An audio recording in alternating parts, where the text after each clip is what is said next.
Bismillahirrahmanirrahim. Assalamualaikum warahmatullahi wabarakatuh. Bersyukur kepada Allah dengan mengucapkan Alhamdulillahirabbil alamin. Bersalawat kepada Rasulullah dengan mengucapkan Allahumma shalli ala Sayyidina Muhammad. Alhamdulillah, pada kesempatan yang berbahagia ini telah hadir bersama kita Ustaz Dr. Tengku Fahrurijal. Jadi Ustaz Dr. Tengku loh. Jadi begini Ustadz, kita pada kesempatan yang berbahagia ini kita ingin membahas tentang masalah bagaimana kita mengukur kesuksesan ibadah kita di bulan suci Ramadan. Ya, jadi ini bagaimana Ustadz melihat ketika kita hari ini banyak melakukan amalan-amalan, ya kan, aktivitas-aktivitas di bulan suci Ramadan. Jadi dalam hal kita melihat kesuksesannya itu bagaimana? Persilakan. Baik, Assalamualaikum warahmatullahi wabarakatuh. Waalaikumsalam warahmatullahi wabarakatuh. Alhamdulillah, puji syukur kepada Allah Subhanahu wa taala yang masih memberikan kesehatan kepada kita semua sampai dengan hari ini. Kemudian salawat dan salam tidak lupa kita sampaikan kepada Nabi kita Muhammad sallallahu alaihi wasallam yang telah mencurahkan berbagai macam ilmu pengetahuan yang begitu banyak di permukaan bumi ini. Saya hormati calon doktor Tengku Lis Mijar MA. Insyaallah tahun ini akan doktor ya. Amin amin ya Rabb.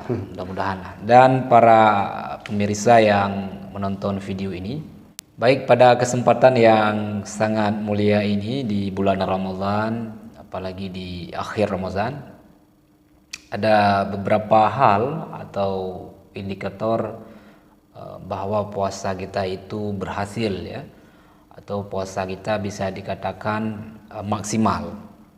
Ya. Yang pertama sekali, puasa kita itu berhasil atau puasa kita itu maksimal di bulan Ramadan ini, yang pertama tentu keimanan dan ketakwaan kita itu akan meningkat. Ya, berbenturan dalam hal meningkatkan iman. Ya. Nah, jadi bagaimana keimanan kita selama bulan Ramadan? Kita sering melakukan amalan-amalan kebaikan. Kita selalu dekat dengan Allah, ya kan? Melaksanakan perintah Allah, menjauhkan segala larangan Allah. Ya. Artinya kita takut kepada Allah ketika bulan Ramadan, dekat kita kepada Allah. Ya. Nah, bagaimana hal-hal ini bisa kita implementasikan kembali, bisa kita wujudkan kembali setelah Ramadan selesai. Apakah keimanan dan ketakwaan kita itu semakin meningkat atau justru menurun ya? Justru menurun. Ya. Di bulan Ramadan selama ini semua kita jaga, ya kan? Menjaga mata, menjaga lisan, ya, tidak menjaga hati, ya. Menjaga telinganya, semuanya kita jaga. Semua kita jaga. Tapi bagaimana setelah Ramadan ini? Apakah hal itu masih sanggup kita pertahankan? Masih sanggup kita jaga? Ya. Nah, kalau itu masih sanggup, ya insya Allah keimanan dan ketakwaan kita itu selalu akan semakin meningkat. Ya, jadi artinya barometernya adalah dalam hal meningkatkan keimanan kepada Allah. Ya. Ini kan sesuai juga dengan surah Al-Baqarah ayat 143 yang berbicara tentang puasa. Ya ayyuhalladzina amanu kutiba alaikumusiyam kama kutiba alal ladzina min qablikum la'allakum tattaqun. Ya kan Pak Dokter? Ya. Di mana Allah berbicara tentang kewajiban berpuasa. Allah memanggil orang-orang yang beriman.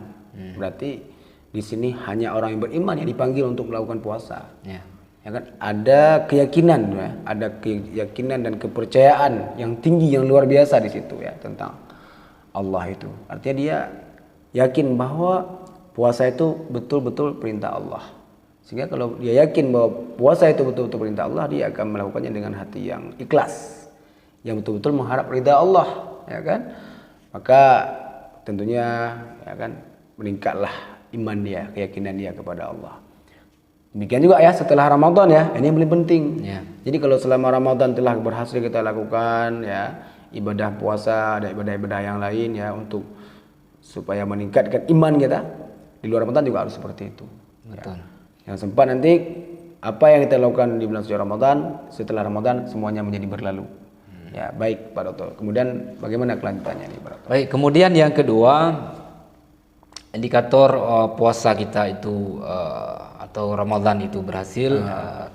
Lebih tepat kita sebutkan bahasnya kesuksesan bulan suci Ramadan. Ya, Kesuksesan bulan suci Ramadan. di bulan Ramadan. Yang kedua adalah ibadah kita. Ibadah kita, Ibadah kita artinya selalu konsisten. ya, Kalau selama ini kita salat berjamaah, ya, sering salat berjamaah 5 waktu kita salat jamaah, karena di bulan Ramadan kita ingin mendapatkan pahala yang banyak, karena Allah menjanjikan dilipat gandakan pahala kita salat 5 waktu berjamaah. ya, Nah, bagaimana ini agar konsisten, agar selalu kita laksanakan juga pasca Ramadan nanti. ya. Jadi salat berjamaah selalu tepat waktu dan selalu kita laksanakan. Jadi kalau dalam bulan suci Ramadan ini kita sudah melakukan ibadah-ibadah baik yang sifatnya ibadah mahdhah, ya kan, ibadah ghairu mahdhah, ibadah-ibadah sunnah, ya kan, yang sudah kita lakukan bulan Ramadan, maka di luar Ramadan juga kita masih continue. Masih tetap melakukan seperti biasa, tidak justru mengurangi. Ya. Artinya tidak hanya ibadah itu dilakukan bulan suci Ramadan saja. Ya. Katakanlah seperti jamaah tadi di masjid, cuma di bulan suci Ramadan saja, di luar itu kita tidak lakukan.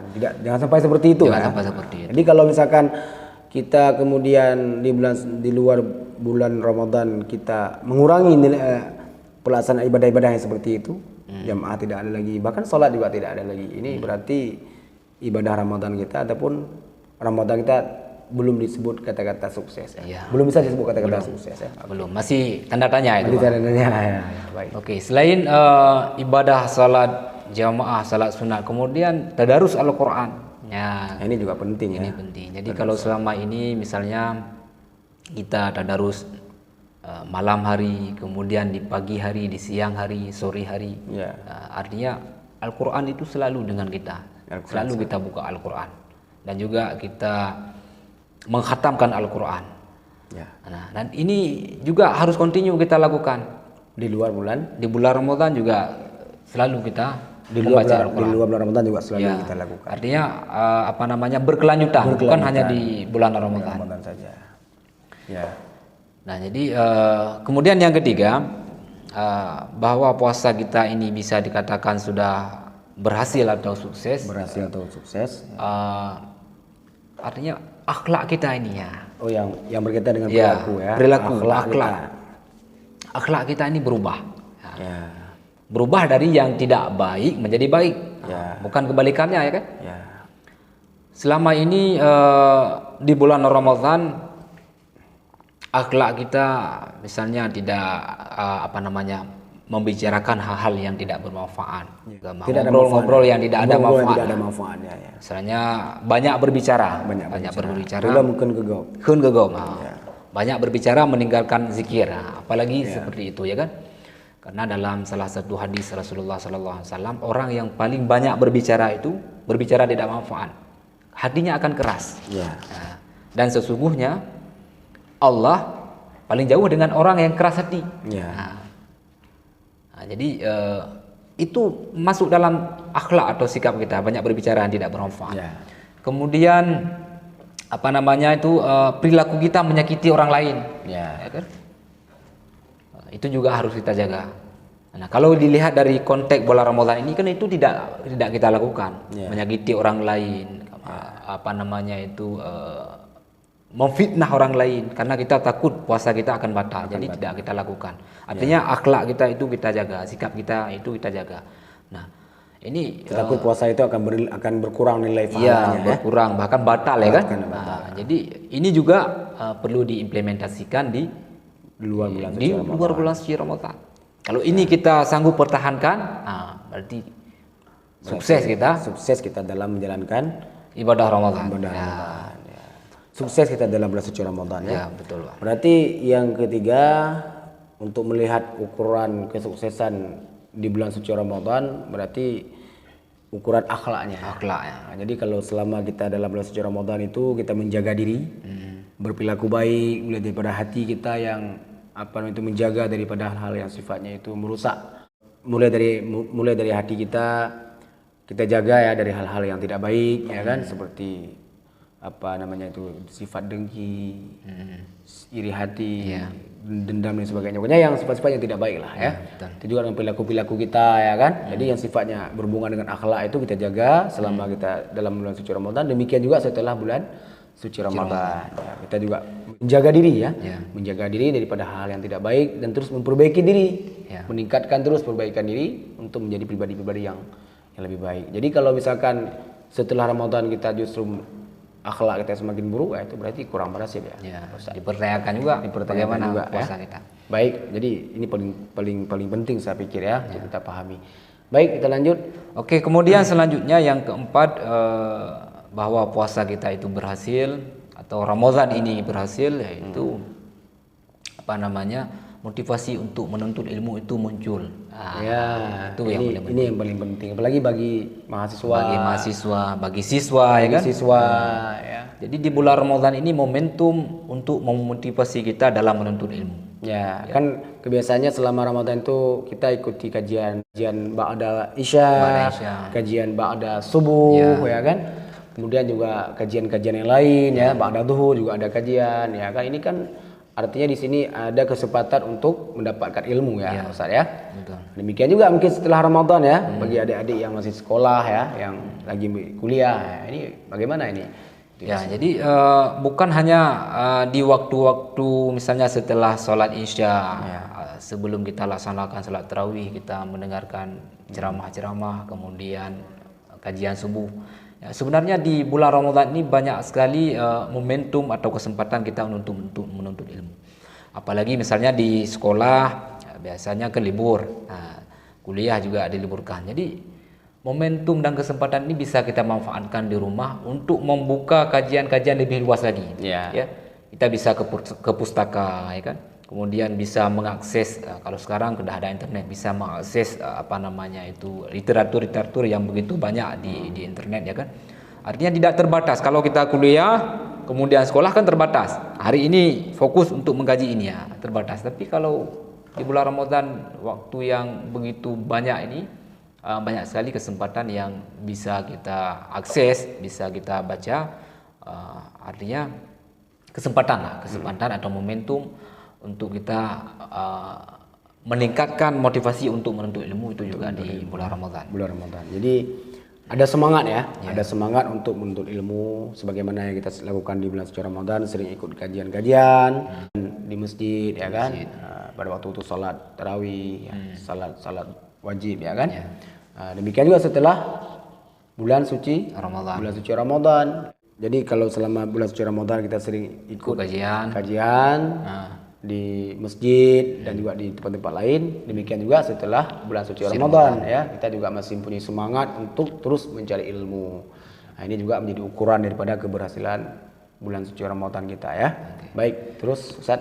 Mungkin yang terakhir keberhasilan atau indikator bahwa Ramadan kita itu sukses adalah kepedulian sosial. Ini juga penting sekali ya. Bagaimana dalam bulan Ramadan ini melahirkan kepedulian sosial kita semakin meningkat ya kan. Mungkin selama ini kita sering berbagi makanan berbuka makanan berbuka kepada orang lain, kepada orang miskin, takjil ya. Jadi kemudian memberi sedekah ya kan, pada para orang yang membutuhkan pada para fakir miskin dan lain sebagainya. Nah, ini adalah momentum karena Allah akan lipatkan pahala bagi orang-orang yang bersedekah ini ya kan. Dan yang namanya sedekah itu pasti Allah akan membalas. Jangan takut kita bersedekah. Mengapa orang semakin dia bersedekah semakin kaya? Gak ada orang yang bersedekah itu miskin, gak ada. Bahkan maaf kita katakan orang kafir yang bersedekah juga Allah akan balas. Artinya apa? Allah akan melipatkan lagi harta dia semakin banyak. Contohnya misalnya ada di dunia ini kita lihat Bill Gates itu. Bill Gates ada sebuah yayasan dia itu fokus untuk bantuan-bantuan orang-orang Afrika, orang-orang miskin. Tetapi Bill Gates tetap menjadi orang terkaya dunia sampai hari ini. Ya. Artinya karena sedekah dia. Apalagi kita orang Islam, setelah Allah tambah di dunia, di akhirat sudah pasti. Sudah pasti kita dapatkan lagi ya. Jadi yang luar biasa. Momentum dalam bulan Ramadan ini bagaimana sedekah kita itu yang rutin kita laksanakan, baik itu di masjid kepada fakir miskin dan sebagainya. Pasca Ramadan juga kita melakukan seperti itu. Ya, melihat orang-orang yang membutuhkan makanan, ya kita berikan. Ada orang-orang miskin yang makanannya terbatas, ya juga kita berikan ya. Jadi ukurannya adalah dari sisi kepedulian sosial. Jadi kalau dalam bulan suci Ramadan kita ada memiliki rasa kepedulian sosial yang luar biasa, dari sisi memberikan makanan untuk berbuka, dari sisi memberikan sedekah dan segala macam. Demikian juga setelah bulan suci Ramadan kita juga masih semangat ya, masih memiliki kepekaan sosial yang luar biasa ya kan, dengan para fakir miskin, para anak-anak yatim ya. Nah, jadi jangan sempat itu kendur, jangan sempat itu hilang ya. Kalau sempat itu hilang berarti ini ada bermasalah dengan ibadah Ramadan kita. Jadi itulah pembicaraan kita pada waktu yang berbahagia ini, menyangkut dengan ya kan, cara kita melihat kesuksesan kita di bulan suci Ramadan ya, yang telah disampaikan oleh Pak Dr. Fahrudja tadi. Ada beberapa hal yang bisa kita lihat dari sisi keimanan, di mana keimanan kita di bulan suci Ramadan, juga keimanan kita setelah bulan suci Ramadan. Artinya kalau di bulan suci Ramadan kita memiliki keimanan yang luar biasa dalam melaksanakan ibadah-ibadah, demikian juga dengan di luar bulan Ramadan. Ya kan? Kemudian juga dari sisi ibadah, kalau dalam bulan Ramadan kita selalu meningkatkan ibadah dengan salat berjamaah di masjid, salat tarawih, ibadah-ibadah sunnah yang lain. Demikian juga di bulan suci, di luar bulan suci Ramadan. Jangan sempat ini menjadi hilang ya. Kalau sempat kita tidak lagi melakukan itu berarti ada yang bermasalah ya. Demikian juga dari sisi tadarus Al-Qur'an, dari sisi kajian ilmu ya kan, semangat mencari ilmu juga harus kita lihat. Jadi kalau bulan suci Ramadan kita selalu ikut kajian, di luar Ramadan harus ditingkatkan lagi ya kan, pergi ke tempat-tempat pengajian ya kan, pergi ke tempat-tempat yang bisa kita dapatkan ilmu yang tentunya untuk bermanfaat dalam kehidupan kita. Ya, kemudian juga dari sisi kepedulian sosial. Ini yang paling dari sisi akhlak ya, dari sisi akhlak perilaku kita juga harus kita lihat. Jadi perilaku kita tentunya harus lebih baik. Demikian juga dari sisi kepedulian sosial. Ini yang paling penting. Jadi selama ini kita mungkin harus introspeksi juga ini. Ya kan, dari sisi bagaimana perhatian kita kepada orang-orang yang memang membutuhkan, terutama bagi orang-orang yang punya kelebihan, dikasih kelebihan oleh Allah dari sisi harta, dari sisi kekayaan ya kan. Janganlah melihat orang-orang yang fakir, yang miskin tuh istilahnya harus adalah kepekaan, kepedulian supaya mereka juga bisa, apalagi di bulan-bulan Ramadan, apalagi juga pada momen Lebaran ini ya. Harus kita lihat itu supaya mereka juga bisa menikmati, bisa merasakan bagaimana kehidupan yang selayaknya. Baik, mungkin demikian diskusi kita, demikian perbincangan kita pada hari ini menyangkut dengan barometer kita melihat kesuksesan di bulan suci Ramadan. Ya, semoga ada manfaatnya. Subhanakallahumma wa bihamdika asyhadu an la ilaha illa anta astaghfiruka wa atubu ilaik. Assalamualaikum warahmatullahi wabarakatuh. Waalaikumsalam warahmatullahi wabarakatuh.